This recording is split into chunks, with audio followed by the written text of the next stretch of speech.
भूखी बिल्ली।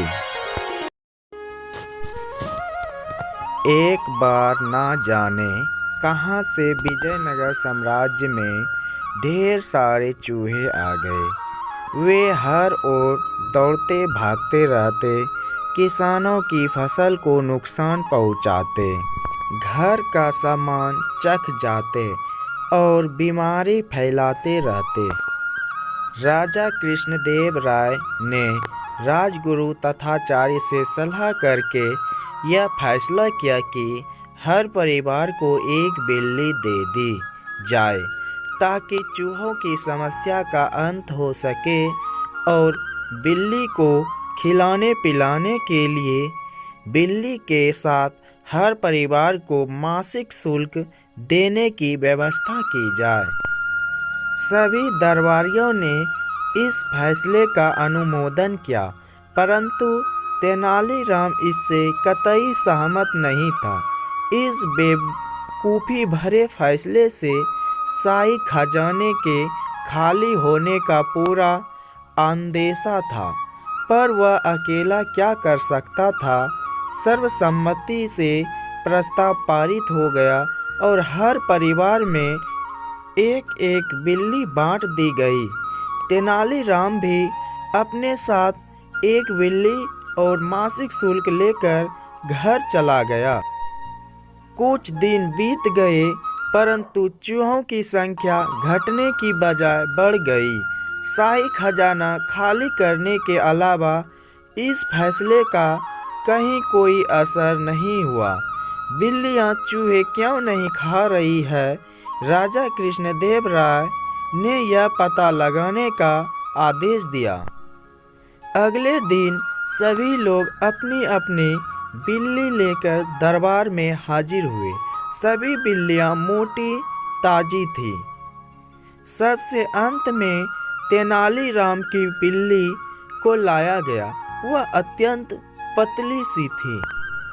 उसे देखकर राजा ने गुस्से से पूछा, तेनाली, इसकी देखभाल के लिए तुम्हें शाही खजाने से मासिक शुल्क दिया जाता था, फिर तुम्हारी बिल्ली इतनी कमजोर क्यों है?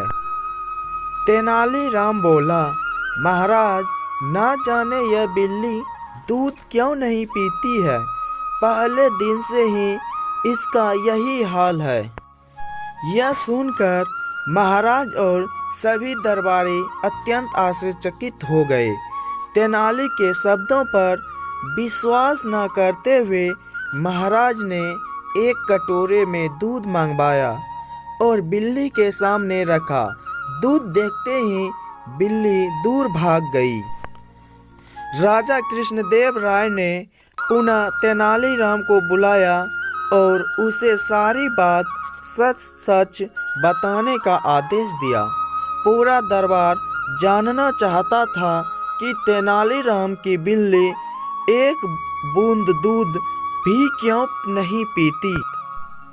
तेनालीराम बोला, महाराज, आप स्वयं सोचिए, यदि हम बिल्ली को दिन में 3 बार भरपेट दूध पिलाएंगे तो वह चूहों के पीछे क्यों भागेगी। इसलिए पहले ही दिन मैंने बिल्ली को कटोरे में खौलता हुआ दूध डालकर दिया, जिससे उसकी जीभ जल गई। अब वह हमारे घर पर भी कभी दूध नहीं पीती। जब उसका पेट नहीं भरता तो वह चूहों के पीछे भागती है और उन्हें मारकर खा जाती है।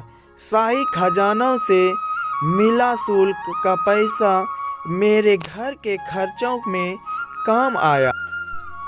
तेनालीराम की बात सुनकर राजा कृष्णदेव राय की आंखें खुल गई। बिल्लियों के लिए मासिक शुल्क बंद करवा दिया गया और सभी नागरिकों को चेतावनी दे दी गई कि कोई भी बिल्ली को अनावश्यक रूप से न खिलाए पिलाए। इस प्रकार तेनालीराम की चतुराई से बिना ज़्यादा खर्चों के चूहों का प्रकोप समाप्त हो गया।